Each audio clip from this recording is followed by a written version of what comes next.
It's Shaka Bear and Mafioso the Dun Dada back at you again with another one. And it seems the space race is getting worse than it was when Russia and US were in the Cold War. Was that when the space race was happening? I believe that's when the space race was happening. So, man, we seem to have a trend right now. Not even a trend, but it seems to be that the process of gaming or the where gaming is going right now is deep space exploration. But the problem is who can get the job done. And if I got to put my money on it, Bethesda's going to do it.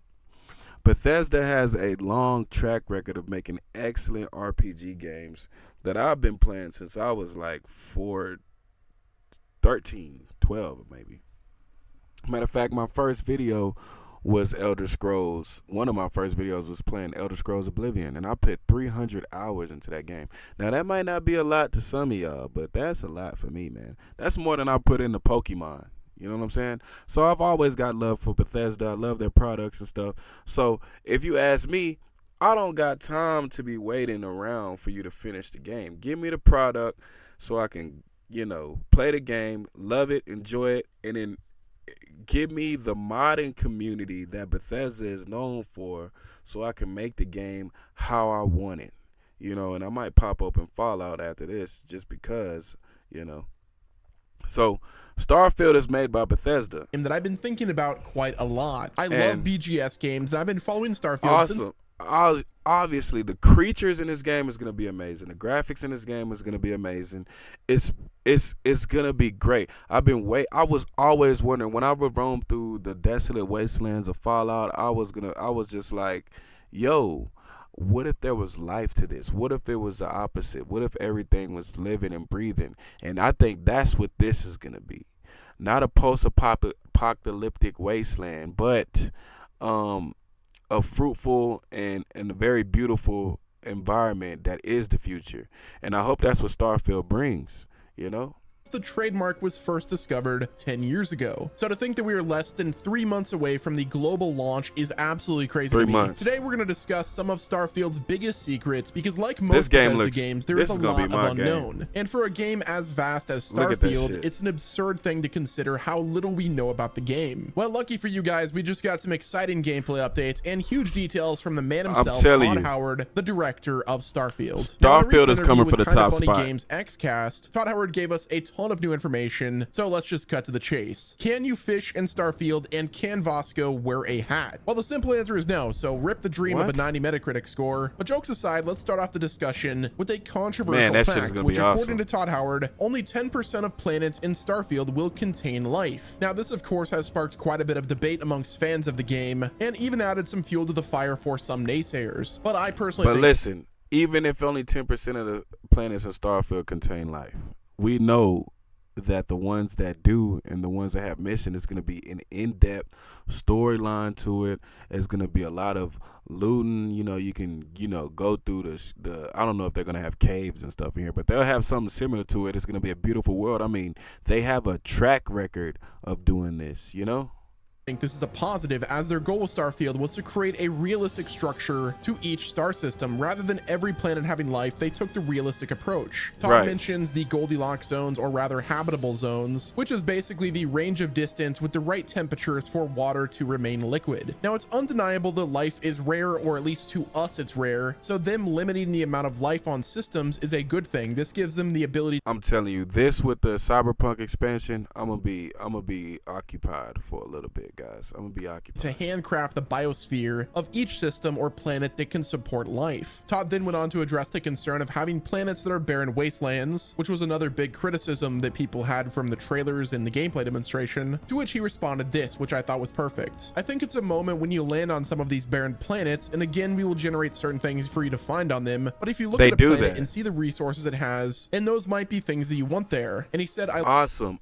So going to different planets and getting resources to craft different items like weapons and stuff, that sounds sick. That sounds sick. I love the Buzz Aldrin quote, "The magnificent desolation." I think there's a certain beauty to landing on a barren wasteland and feeling like you were the only person to ever visit this planet. So they actually considered that throughout the development process. Whenever you get to a new system or a new planet, you can actually scan it first and go to your star map and see what that planet has. So whether that's life or just barren wasteland, you know what you're getting into before you land. So it's a choice to go on planets with and without life. What is the storyline? 1 out of 1,000 planets having life is amazing, especially when you consider that we don't even know for a fact that there's life in our universe outside of Earth. Now, granted, It is statistically impossible that we are the only ones out there, but you can kind of see my point. I'll take 10% of 1,000 planets having life over the No Man's Sky approach of nearly every single planet containing some sort of life. I think there's a way of doing both. Now, No Man's Sky planets do have procedural generation in terms of the wildlife, but with that game having an infinite galaxy, you're almost guaranteed to come across different animals and plants that are pretty much the same. Now, whenever you land on a planet, how is No Man's Sky now? Because I remember it first released and everybody was so disappointed. At this stage, is No Man's Sky playable? Is it a playable game now? Is it good? There is a possibility of some planets only having one biome, and there's other planets that will have multiple per planet. So similar to how Minecraft stitches together the various biomes, Starfield is going to do the same thing. Also, one of my requests is a full ocean planet similar to Interstellar, and it better be named Miller to pay homage to the Miller planet from Interstellar. You know, the one with the big wave that's in the same system as Gargantua. Now, speaking of crazy stuff that's going to happen on planets, we got some confirmation that planets will have extreme weather as well as other hazardous conditions, so you will need to modify. I need to see the vehicles you go into the atmosphere. One thing about Bethesda is they never had good vehicles in any game. You get a horse mount, you might get a dragon mount, you know, but with the modding community, it's no telling what could happen. Also, you'll get hit with, like, let's say radiation, extreme heat, stuff like that. That's not to say that you can't land on those planets, but you'll have a bad time if you try to go out and explore if you've not properly prepared. I know the creatures are going to be crazy. I'm guessing acid rain and other stuff like that. Now, another gameplay aspect that we got confirmed by Todd Howard is whenever you land on a planet and you want to move around quicker, no, there's not going to be a rover or any mounts like that. You can't mount creatures, but they do give you a boost pack to traverse around the planets quicker. Todd said that this was a really fun not the Destiny type gameplay. If they have Destiny type gunplay with Elder Scrolls type exploration, oh man, this game it's probably gonna be game of the year. Whether y'all like it or not, whether you Elite Odyssey Dangerous fans or Star Citizen fans, let's be real. This might be game of the year if executed properly, and we don't have to wait for a bunch of updates and whatnot for the product to be finished. This might take the cake. Let's be real. Thing to do. You could also fast travel to your ship, and I'm guessing other points of interest like other Bethesda games. Now, like I mentioned before, whenever you explore a new planet, you could scan the flora, the fauna, and scanning or surveying an entire planet will give you a ton of credits. And I'm also guessing whenever you get to a planet, there's going to be an NPC that will require you to scan a planet for something in particular, which will give you money and EXP. I'm definitely getting now, this. This is very similar to the No Man's Sky gameplay loop. I just hope that it has more purpose. Now, I'm not saying like an NPC should always ask you to do that. I don't want it to be a Preston Garvey situation where they're like, hey, thank you for doing that, but there's a new planet that you have to scan. Go to that planet and scan it and then come back and get money. Now, on the planets that have creatures, it's gonna have a story. There's both hostile and passive creatures. Now, some of the hostile creatures can attack and kill the passive ones. Todd Howard then said that was I was wondering what the equivalent of a Deathclaw was going to be in this game, but let me tell you why this is going to work. They're just gonna port a tried and true formula to this game. And it's not gonna have to be a bunch of start from scratch stuff. You just take what you've been doing for 20 plus years and implement it on what is now popular, which is deep exploration space games, and you will have probably the best deep exploration space game that's also available on all consoles. That's it right there. Available to all consoles, not just hardcore gamers or whatnot, something that you can pick up and play on the Xbox, on the PlayStation, and the PC. That's what's going to be needed. Problem that the team had to try to resolve, as there was higher level hostile creatures, they were killing all of the non-hostile ones, which basically killed all of the other creatures on the planet. If you've ever played Ark Survival Evolved, this is a similar concept where if there's a predator and there's another passive creature, then the predator will just go buck wild and start killing anything in its path. I actually love the fact that there's going to be predators on some planets, and I really hope that some mod developer decides to create a taming ability that allows you to tame different creatures. The modding community is going to be crazy. Listen to this, make it happen. Now moving on to companions as well as outposts and stuff. If you want to play this game solo, there's an introvert trait, so you could play without any companions. Todd then explained that you could assign companions to ships you're not using, and the game has a robust I can't wait to see what the modding community so you can does assign them with to this any game. ship or outpost, and you could also dismiss them, which I'm guessing just means shoot them in the face if they're not pivotal to the game's story. Now, one thing that we learned in the Starfield Direct was that romance options are present in the game, but we got some further clarification from Todd Howard, as they're only limited to the 4 companions in Constellation. Next up, the game has multiple robot companions. Currently, we only know about Vasco, and Todd said you could technically crew your ship with just robots, but he doesn't want to oversell that aspect, which likely means that you can have Vasco as well as the other robots that are in the game to be in your crew, but there isn't a robot for every aspect of the ship, which I kind of expected that. I'm guessing he means that if you only have Vasco and another robot, this game's gonna be crazy. Would just be robots. Now, from the Direct, we learned that we could dock to an enemy ship and steal the ship, but in order to make edits and call it at any time that you want, you will have to register it. From that point, you have access to call the ship whenever you want and access to the... If they implement ships with it, just imagine the DLC that's going to be happening for this. This is going to be a whole nother trilogy in the Bethesda catalog. Let's be real. You're going to get mods for ships. You're going to get mods for the companions. You're going to get romance mods, if you know what that is. You know, that's a whole different story when it comes to the Elder Scrolls in the Bethesda games.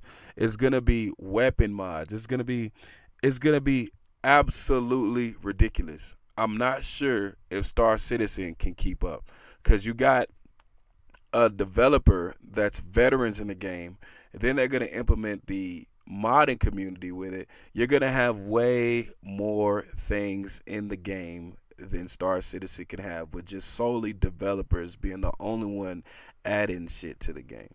Let's be real right now. Ship editor. Todd then confirmed that every ship in the game was built using the ship editor. You know it's going to be a Death Star mod. Awesome. It just shows how robust that system is. But does that mean giant ships like the UC Vigilance were also built with the ship editor? And you know there's going to be a lightsaber mod. Scale? It kind of sounds like it if that's what they're saying. Todd then later explained that shipbuilding was an in-game activity. He said you can't jump into the game and immediately start building and upgrading a ship to your liking, as it will cost a lot of... Oh my goodness, shipbuilding. When they have the what is it called, the SDK or whatever, they have the they have another app that you can learn how to develop the mods on the game. When they drop that and they have the ones where you can develop ships, this is gonna be ridiculous. The ship crafting is gonna take a whole nother aspect into the game once the modding community gets hands on to it. Let's be honest right now, folks.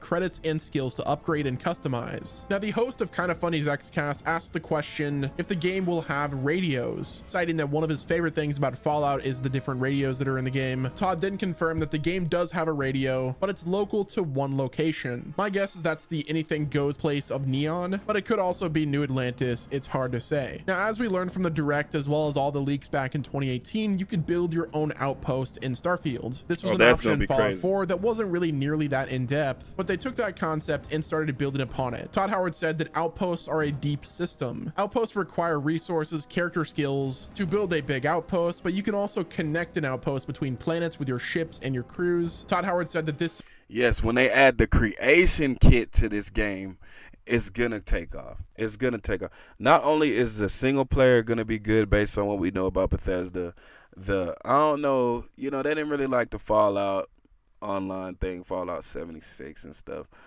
I liked it personally. I don't know about Elder Scrolls Online, but we know that the single player aspect of this game is going to be untouched. And when they add the creator kit, it's going to be untouched. I'm not sure if Star Citizen is going to be able to go the long term with Bethesda in the game, in the race. Let's be real. System is not meant for early game either. Now, in an outpost, you can set up an auto resource mining and farming setup. This will grant you passive resources for gathering materials and other things that the farming has to offer. You can set up trade routes to sell the resources. So outposts really are an economy generator. Next up, Todd Howard gave us an update regarding the game's performance and the technical aspects. He said he was super happy with the Creation Engine 2, and he gave a shout out to all of the engineers, as it took them a really long time to make this engine. Oh, this game is really going to be massive. The boundaries in terms of the tech. He talked about systems not shown with volumetric fog, which interacts with the global illumination lighting, which I think really does show. The game looks amazing compared to what it looked like last year, and even earlier screenshots than that. So I can't wait to see how it looks on my PC. Now, another small note and a correction for my last Starfield video. Todd Howard confirmed that id Tech Software assisted BGS with their implementation of graphics. He then said that Creation Engine 2 has a ton of new tech for physics and gravity changes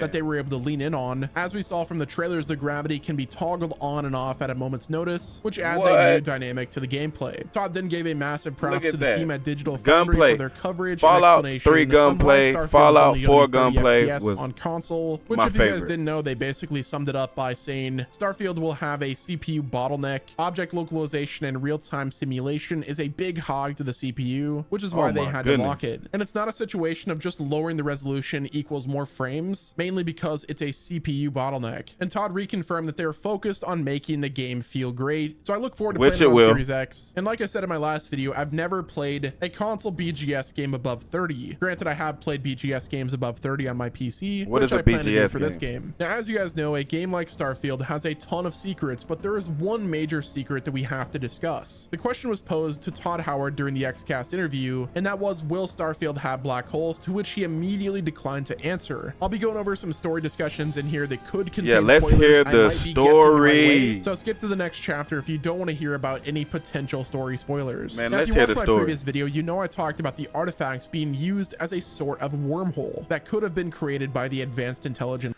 Once again, if you ever played a Bethesda game, you're gonna have the books, or well, they might have these, might be what the books are. I'm not sure. That looks like a floppy disk. They're gonna have that. They're gonna have the lore, you know, and they're gonna have the story. It seems that the common thing between Elite Dangerous Odyssey and Star Citizen is there's no story. How am I going to get immersed into the game if I don't feel like the superhero or if I don't feel like the villain? Come on. In life. When I think about Starfield having black holes, we first have to consider the inspiration of Starfield's galaxy, which is similar in nature to ours, and the closest black hole to Earth is approximately 1,600 light years away. With Starfield's galaxy called the Settled Systems only spanning 50 light years, the only way for Starfield to have a black hole if there is one in the Settled Systems, or if we're able to travel over 1,600 light years away to the closest black hole. Now, if you're not aware, our job at Constellation is to uncover the mysteries of the galaxy, and one of those mysteries is finding intelligent life. Well, if that theory is correct, the artifact, when completed, turns into a wormhole, or rather just a portal created by some sort of advanced intelligent life. That means we could technically travel over 1,600 light years away and see Gargantua, or just a black hole. My theory is Todd is intentionally dismissing the question because it is central to the plot of Starfield. The fact that they already announced a story expansion called Shattered Space. Oh, FYI, they said that life started in a black hole. That is a new update on the creation of life, not a Big Bang theory. So let's go. This tells me that when we find the missing pieces of the artifact and put them together, that will lead us to find intelligent life, which will shatter how we think about the universe. Now, I could be way off here, but I have a feeling that that's one of the reasons why they called it Shattered Space, because I think the first expansion has to do with aliens, but I'm curious to hear what kind of theories you have to where the story might take us in Starfield. They aren't aliens. They're humans, but they're ancient humans that seeded life. Oh, come on.